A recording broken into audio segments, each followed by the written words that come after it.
Assalamualaikum warahmatullahi wabarakatuh.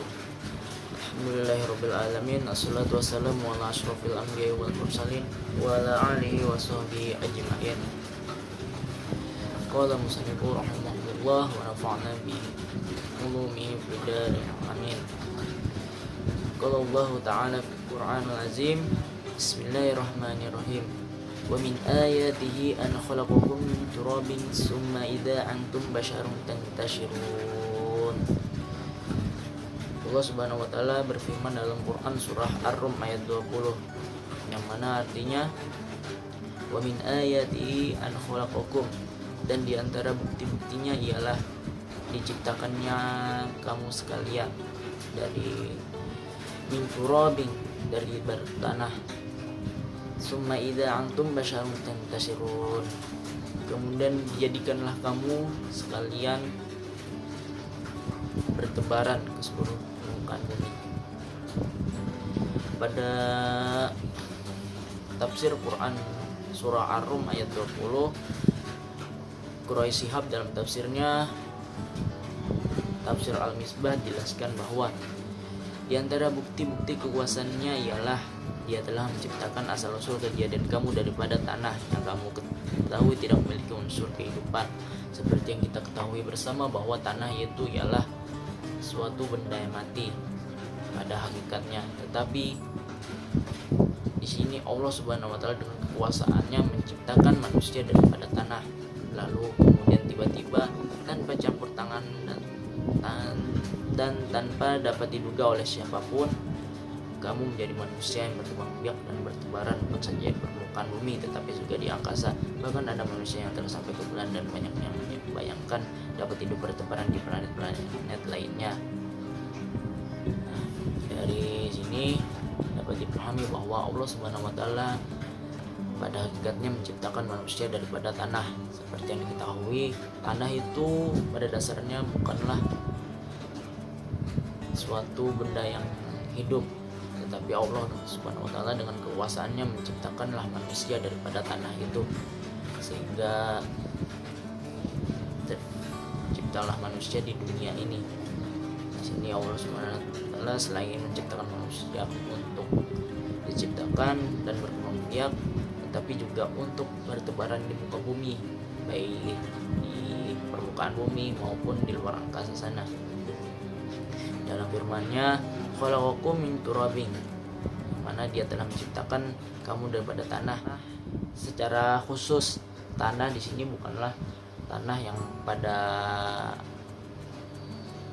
umumnya diketahui seperti tanah yang biasanya, yakni di sini ialah kiasan bahwa tanah ini merupakan artinya sperma, yang mana sebelum bertemuannya dengan indung telur. Tapi dalam hal ini manapun yang dipilih, yang jelas manusia berasal dari tanah, sedang tanah tidak memiliki unsur kehidupan, namun manusia dapat hidup bahkan berkembang biak.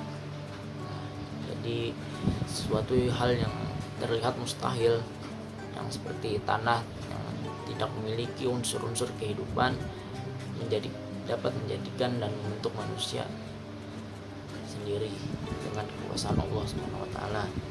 Lalu kata summa ini mengisyaratkan bahwa betapa tingginya dan jauh kehebatan antara kejadian manusia yang hidup, bergerak dan berkembang biak dengan asal kejadiannya sebagai tanah yang mati. Bahkan terjadi peralihan yang demikian hebat dari tanah dan status mani. Jadi daripada tanah yang semulanya tidak memiliki unsur kehidupan, dibentuklah oleh Allah Subhanahu wa taala menjadi manusia yang sempurna ini, yang mana terdapat proses-proses yang terjadi di dalamnya, mulai dari pembentukan darah, daging, tulang dan sebagainya. Lalu terdapat kata iza pada ayat ini, yang dimana digunakan untuk menunjukkan peristiwa yang terjadi secara tiba-tiba.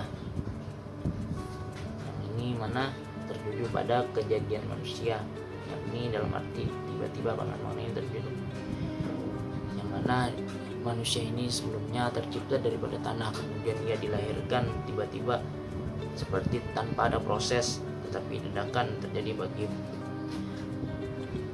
Tetapi bagi orang yang berpikir dan melihat aktivitas dan tampak, aktivitas yang tidak diduga, bahwa ciptaan ini pastilah melalui proses yang cukup panjang, tidak terjadi secara tiba-tiba langsung setelah pembentukan tanah maka langsung jadi.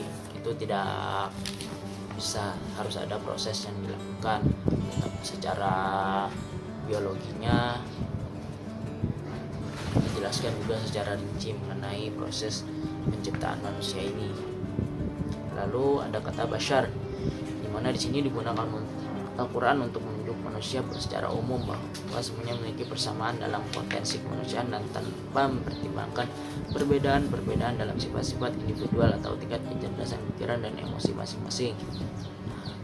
Di sini Allah Subhanahu wa taala pada dasarnya menciptakan manusia ini sama satu sama lain, tidak ada yang kurang maupun tidak ada yang lebih, tetapi itu kembali kepada diri manusia yang lagi apakah dia mau mencari atau memperdalam apa yang karunia rahmat yang diberikan kepadanya, sehingga dia tidak mengalami putus asa bila mana terlihat pada dirinya kekurangan.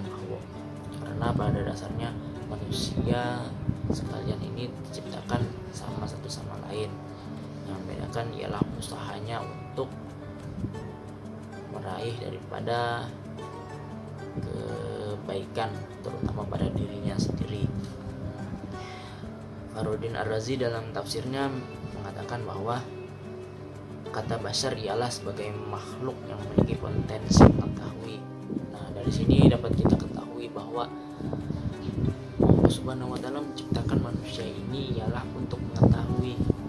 Nah, untuk mengetahui ini maka dapat dipahami bahwa manusia haruslah mencari potensi yang dimiliki oleh dirinya, baik itu potensi dalam hal kerja atau sebagainya. Jadi bila mana orang yang agak mengalami kekurangan, nah bisa jadi kurang memperdalam dalam mencari potensi yang dimilikinya, karena pada dasarnya manusia itu sama, tetapi potensinya itu yang membedakannya, jadi harus dicari.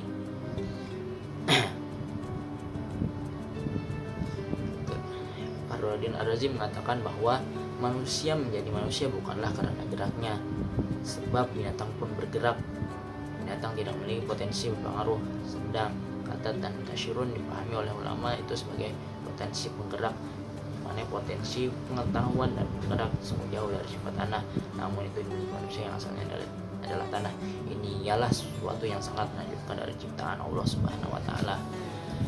Jadi kesimpulannya dari hal ini ialah dari tafsir Quran surah Ar-Rum ayat 20 ini ialah Allah Subhanahu wa taala berdasarnya menciptakan manusia ini yang berasal dari tanah, yang mana tanah sendiri tidak memiliki unsur kehidupan di dalamnya.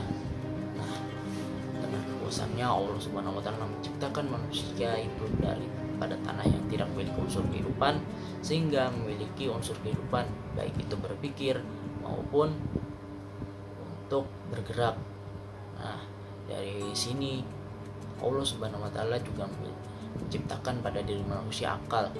Nah, dari akal ini seeloknya pada manusia itu mempergunakannya dengan baik akalnya, sehingga tidak menjadikannya sama dengan derajat binatang, karena pada dasarnya binatang itu juga makhluk yang bergerak sama seperti manusia. Yang bedakannya ialah perbedaan pada segi pemikiran dan akalnya. Baiklah, mungkin itu yang dapat saya sampaikan pada pertemuan singkat pada hari ini. Assalamualaikum warahmatullahi wabarakatuh.